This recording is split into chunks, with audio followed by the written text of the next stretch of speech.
Bonjour les amis, j'espère que vous allez bien. Bienvenue sur ma chaîne All in My Head. On va parler de pas mal de choses, si vous le voulez bien les petits amis. D'ailleurs, d'abord pour commencer, alors cette nuit, ah là je l'ai mauvaise. Easy Adesanya, easy, hein, ça veut dire facile. Hein. Là, ça n'a pas été si facile que ça parce qu'il a perdu. Oh là là là.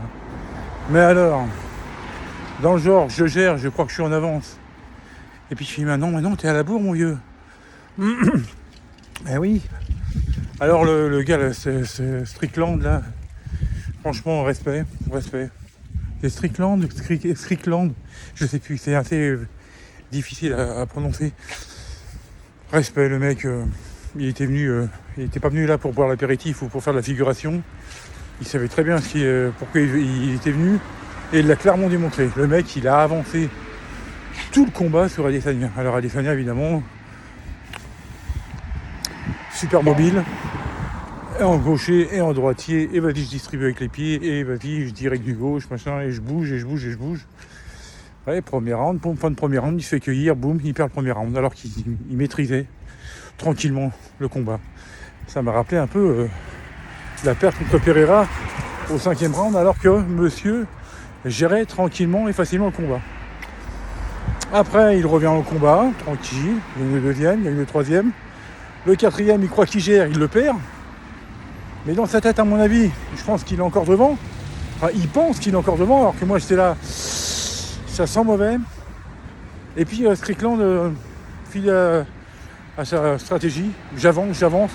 Il n'a pas mis beaucoup de coups, mais il est plus net en boxe anglaise. Parce que tout s'est passé debout. Hein. Tout s'est passé debout.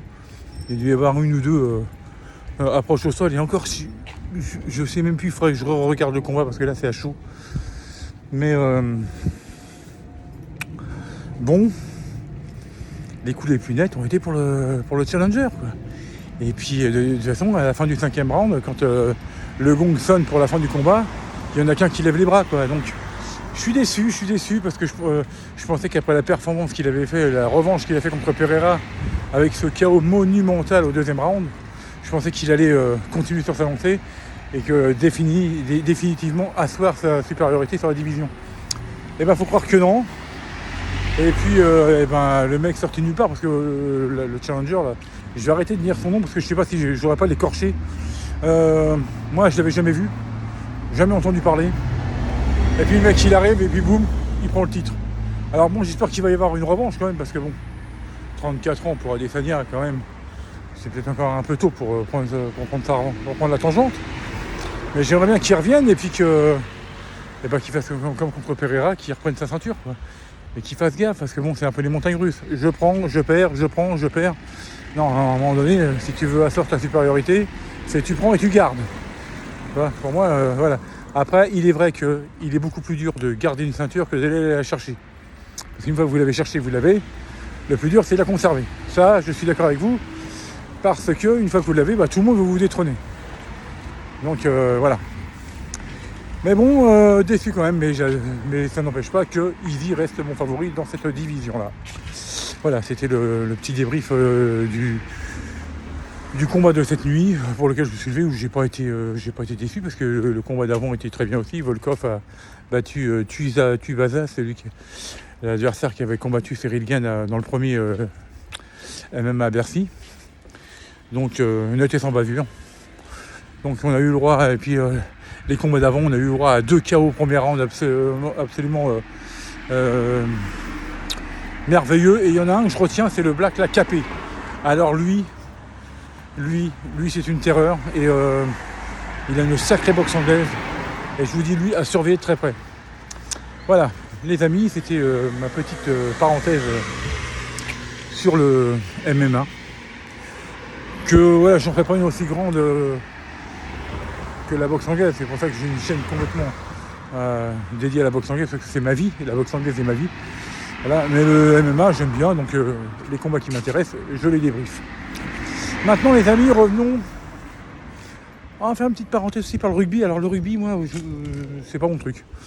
Sauf quand c'est l'équipe nationale qui joue, et quand il y a une Coupe du Monde, bon, ou le tournoi à destination, mais en général le tournoi à destination, les matchs se passent l'après-midi, donc je peux pas les regarder. Donc pour faire un débrief, c'est un peu compliqué. Mais ce vendredi, début de la Coupe du Monde, et qui la France affronte? Les All Blacks, donc la meilleure équipe du monde de tous les temps, même si c'est plus les All Blacks il y a quelques années, mais c'est quand même la meilleure équipe du monde de tous les temps.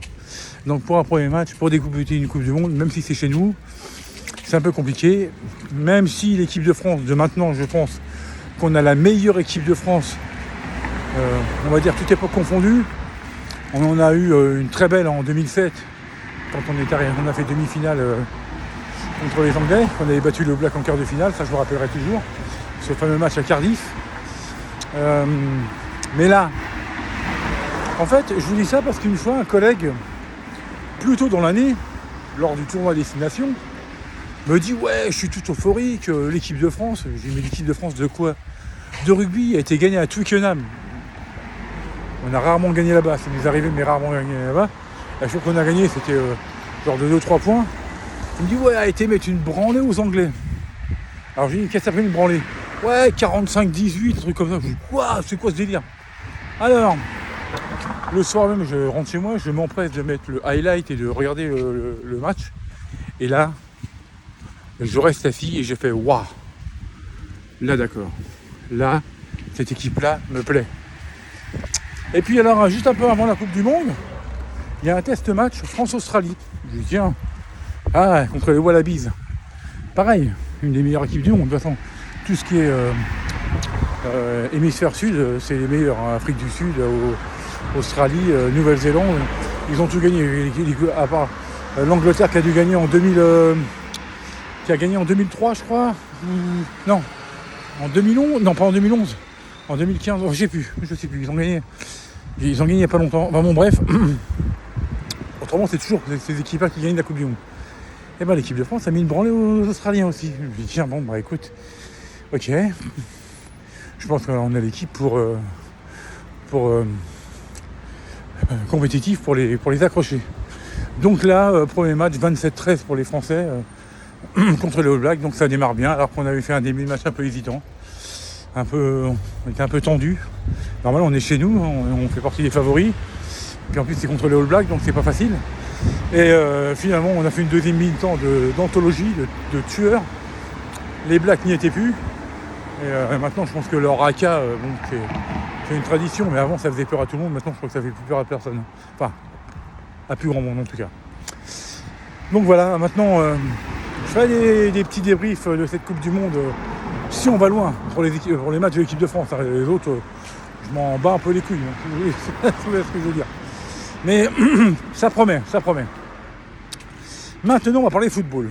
Bon. Alors d'abord, chapeau à Thierry Henry pour sa première contre le Danemark avec les U20. 4-1. La classe. Et puis moi, j'ai toujours adoré Thierry Henry en tant que joueur, en tant qu'être humain aussi. J'ai été dégoûté quand il a fait ses débuts en Monaco. Bon, bah, il est arrivé dans une équipe qui était déjà dans la merde. Donc, on ne peut pas faire du neuf avec du vieux. Quand tu es en la merde, bon, pour en sortir, c'est galère.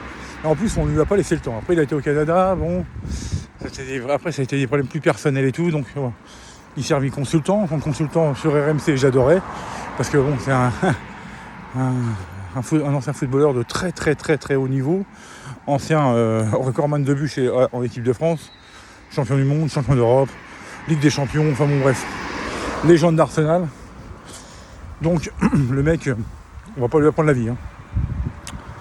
Donc, et très bon ami avec Mbappé. C'est un peu, je pense qu'il considère Mbappé un peu comme son petit frère. Je pense que la relation qui est entre les deux est assez particulière. Donc je suis très content pour lui, très bon début. En plus, il y a eu des images comme quoi il débarquait à Clairefontaine et reçu par Didier Deschamps qui l'a encensé. Donc voilà, très bien. C'est très bien, ça parle... c'est de bon augure. Maintenant, voyons la suite. Maintenant, passons à l'équipe A. Jeudi, France-Irlande. 5e match pour les qualifications pour l'Euro 2024. Donc à ce moment-là, on a été premier avec 12 points, 4 matchs, 4 victoires. Net et sans bavure.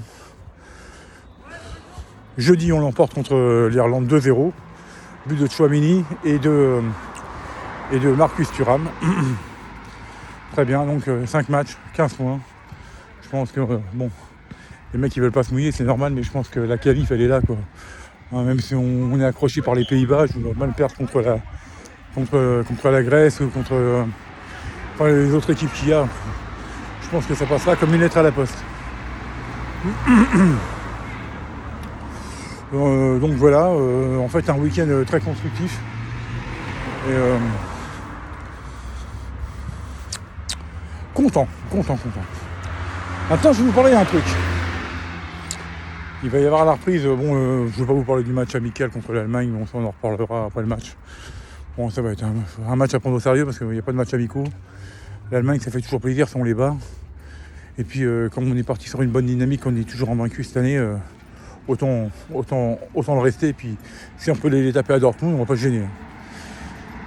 Surtout qu'Mbappé n'a pas marqué contre l'Irlande. Je pense qu'il va vouloir à cœur de remettre ça contre l'Allemagne. Non, moi, ce dont je voudrais vous parler, c'est après la reprise du championnat et du début de la Ligue des Champions. Alors, début de la Ligue des Champions. Parce que là, je ne vais pas vous parler du match qui va avoir lieu le vendredi contre Nice, où je pense que Luis Enrique va mettre des joueurs un peu sur le côté pour les faire tourner, pour avoir l'équipe complète contre Dortmund, parce qu'il va falloir commencer fort. Cette poule, donc qu'on appelle la poule de la mort, ça va être très difficile, mais ça va nous mettre dans le bain d'entrée. Donc moi je vous dis, j'y crois dur comme fer. J'y crois dur comme fer et tout, parce que ça va être 6 matchs complètement compliqués, même à la maison, parce que les mecs ils vont vouloir nous rentrer dedans, ou alors il y en a certains, genre les Rital, ils vont vouloir jouer, mais bon, surtout fermer derrière, surtout quand ils voient les bombes qu'on a devant. Mais moi je vous dis, je prends les paris. Paris finira premier de la poule. Milan deuxième. Dortmund 3e et Newcastle éliminé. Trop jeune encore Newcastle. Trop frais. Même s'ils se construisent, puis il y a un richissime qui a racheté le club et tout. Ok, mais pour moi c'est trop jeune. C'est trop fragile. Ça joue bien, mais c'est pas assez fort. Moi je prends les paris. On va s'arrêter là pour le moment. On refera une vidéo au fur et à mesure que la Ligue des Champions avancera. Et moi je dis Paris premier, Milan deuxième. Voilà. Ou l'inverse, mais on passera. Mais moi je dis Paris premier. Je m'y tiens, je dis Paris premier. Là, Paris-Dortmund, je dis 2-0 Paris. Doublé d'Mbappé, ou alors... Non. Si, doublé d'Mbappé. Voilà, on en reparlera. De toute façon, quand ça viendra, ça sera la semaine prochaine, puisque de toute façon, mardi, se jouera Allemagne-France. Et après samedi, Paris-Nice. Et le mardi ou le mercredi d'après, PSG-Dortmund. Donc ça va très vite être là. D'ailleurs, j'ai un week-end prolongé, donc je pense que c'est le 19, donc ça va jouer le mardi soir PSG-Dortmund. Donc j'aurai largement le temps de faire une vidéo d'avant-match et de vous dire pourquoi PSG va botter le cul de Dortmund. Allez les amis, sur ce, je vous souhaite une très bonne deuxième moitié de dimanche, parce que oui, il est quand même 14h30, donc on arrive dans la deuxième partie de la journée. Profitez bien de vous, de vos amis, et surtout portez-vous bien. Allez, tchuss.